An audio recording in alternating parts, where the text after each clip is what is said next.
Hi guys, this is Diana again. I wanted to tell y'all that we're going to make cinnamon raisin bread today, and it's the same recipe that we used on the hot rolls last week. We're gonna use that very same recipe for this cinnamon bread. Anyway, first thing I want to do is turn your oven on to 350. Let it start getting warm. Then I want you to run your tap water until it gets hot, and then I want you to get a full cup of hot water. And I have already done that here. And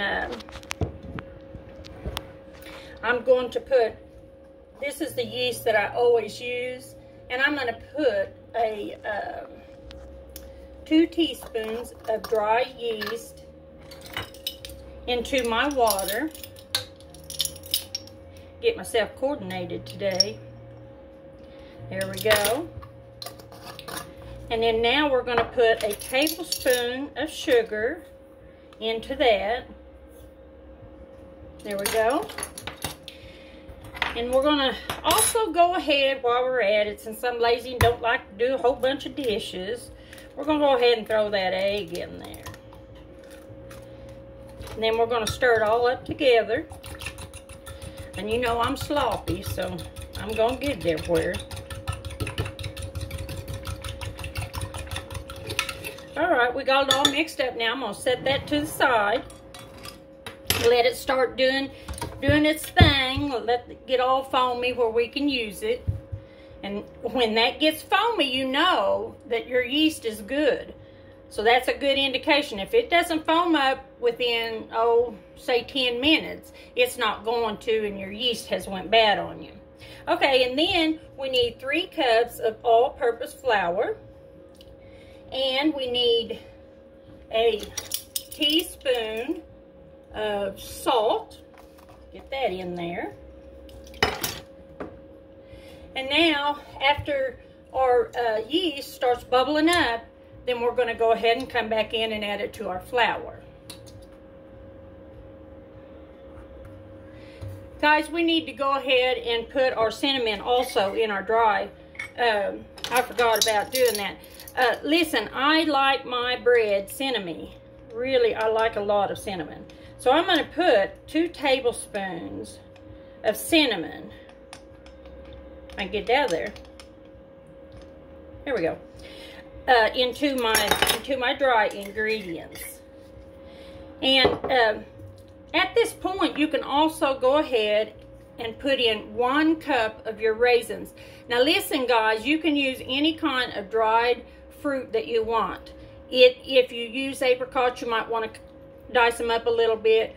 But this recipe will be good with any kind of fruit that you want to put in it. So I'm going to go ahead and put my raisins in there. And then when our yeast gets bubbly, which it's already started, I don't know if you guys can see that, but see, she's bubbling up. See, it kind of turns like a light tan on the top. So we're going to be able to go ahead and use that here pretty quick. I'm going to go ahead and I'm going to mix up my dry. And this thing is quite noisy. I'm going to use my dough hook. This is your dough hook for all you who don't use it too awful much. I'm going to hook it onto my machine here. Bring it up. Now I'm going to stir it.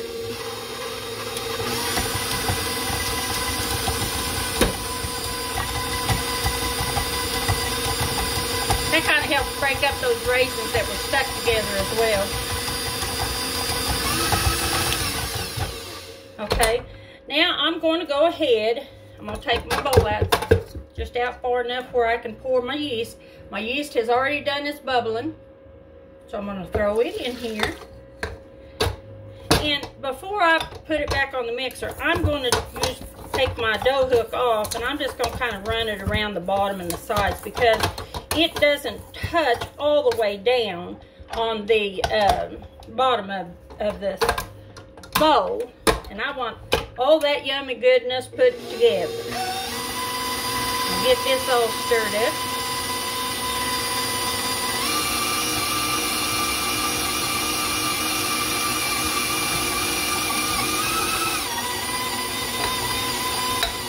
just a little drop left in there.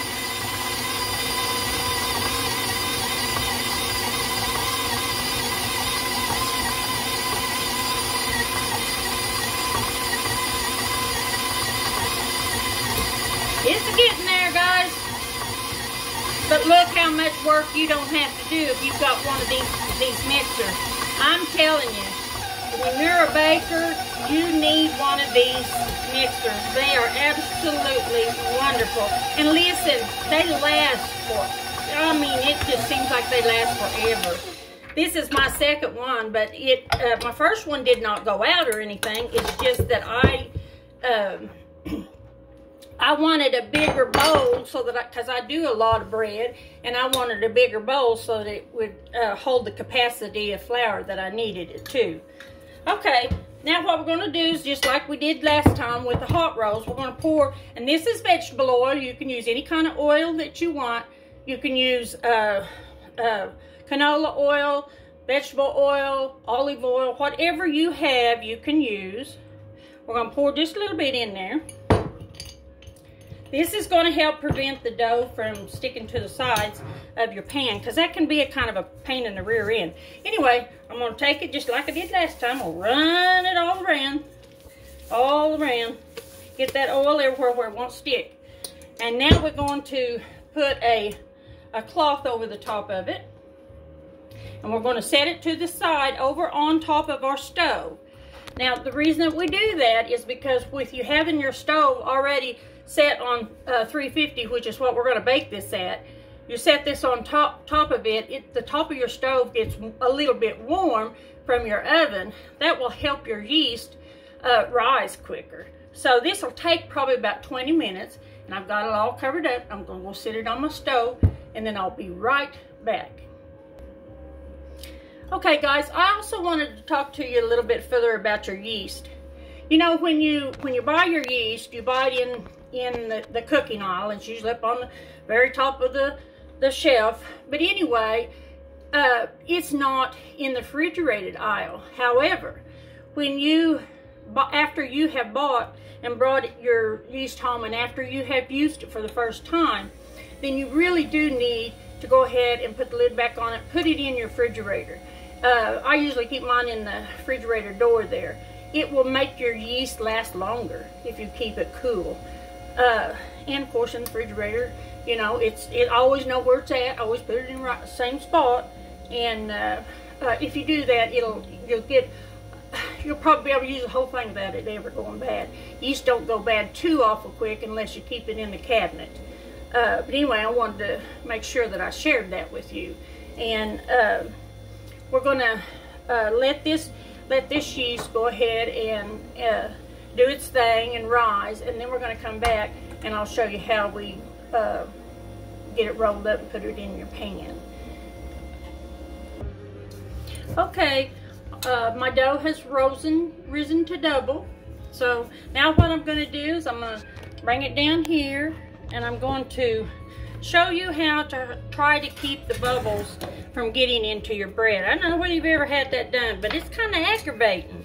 You take the time to make the bread, and then it's got big old bubbles in it. You can't put no butter in it. So anyway, I take my dough, just lay it down. And really with this dough, all you have to do is just kind of work your hands. See, there's no kneading. You don't really knead too much on this dough. And that's one of the reasons that I like it, and that's one of the reasons I use it so much, is it's just not necessary to do all that hard work. I got a couple raisins here in my bowl I'm going to put back in there. Don't want to miss them raisins. And guys, if you have one of these, this is a bench scraper. Now this thing is old. I bought it when our daughter was in school, and of course they bombard you with all the selling of the books and the kitchen stuff and all that. Well, this is where I bought it. I bought it from her school, and it's older than the heels. Well, it's about old as I am. And when you get flour dough or on your cutting boards or your bench like this thing will scrape that stuff right off and save a whole lot of work. Anyway, get back to our bread here. I've got it all laid out. Now, one of the things that you want to do is you want to roll. Just keep rolling this until you roll it up fairly tight. Okay? And then what we're going to do is kind of tuck the underneath. I'm going to try to tuck those ends underneath. Now I'm going to bring my my loaf pan. You can do any loaf pan. This is about 2.5 by 9, something like that. I'm going to spray it with just any kind of a vegetable spray or any other kind of spray. You know, as long as it's, we wouldn't want to put Raid in it. Anyway, we're going to put our dough in here. Now I'm going to cover it up again with my towel, and I'm going to sit it back over on my stove and let it rise one more time. So, be right back. Hi guys, my bread is raised to double. Doesn't that look yummy? Now I'm going to put it in the oven at 350, and I'm going to cook it until it's golden on the top. Probably about 20 minutes, but it depends on your oven and how quickly it will brown it. But anyway, let's put her in the oven, and then when it gets done, I'll come back and I'll slice me off a piece and try it. Anyway, see you in a little bit. Okay guys, here's the bread. Just pull it out of the oven. It's nice and done. I'm gonna move you down there where you can see. Of course, I'm gonna slather it with some butter. And then I'm gonna try to slice a piece if I don't get burnt. I'm gonna go ahead and turn this out. It should come out, let's see. Woohoo, there we go. She come out, we're gonna turn it back over. Now what I'm gonna do is I'm gonna get my napkin. Get me one over here. I'll get me a piece of butter like I always do. Now I'm gonna run it all over the top and the sides, maybe even a little bit on the bottom. Make her look a little bit better, and certainly make her taste a lot better. I want y'all to really try some of these recipes, because this one recipe, bread recipe, is so versatile. I mean, you can do and put your own swing on it, which is what I want you to do. I don't want you to be afraid. I think a lot of people are afraid of making bread, and I've showed you here how easy that it really can be. Okay, I'm gonna slice me off a piece right here.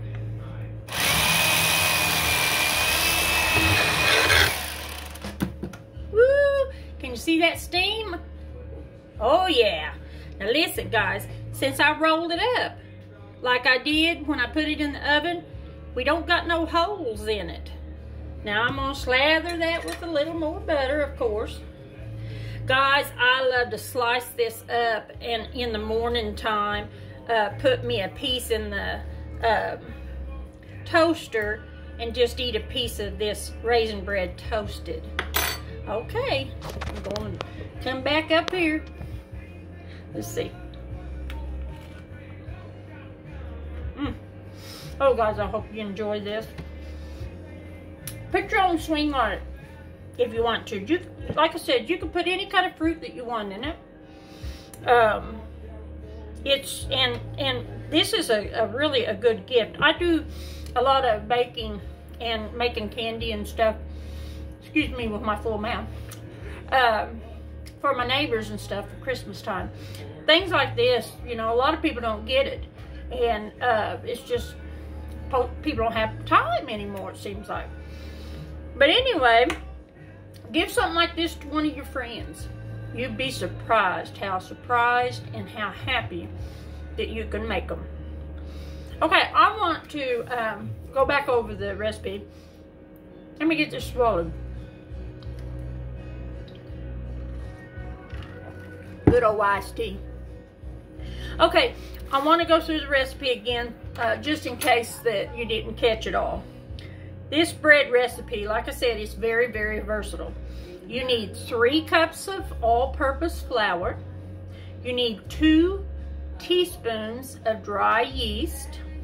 You need 1 tablespoon of sugar, Like I said, that is optional, but it will kind of help your yeast bloom out a little bit quicker. Then you need 1 teaspoon of salt. You need 1 cup of hot tap water. And you also need 1 egg.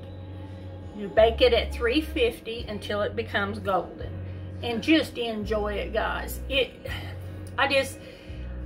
Like I said, I love bread, and as you can see, it likes me too. But anyway, just try these and enjoy yourself. You'll make your family so happy, not to mention it'll make you happy. Anyway, you all have an absolutely great day, and thank you for letting me come in and talk to you a little bit today. And pass a smile on. Let's see if you get one back. Anyway, y'all take care of yourself. We'll talk at you later. Bye-bye.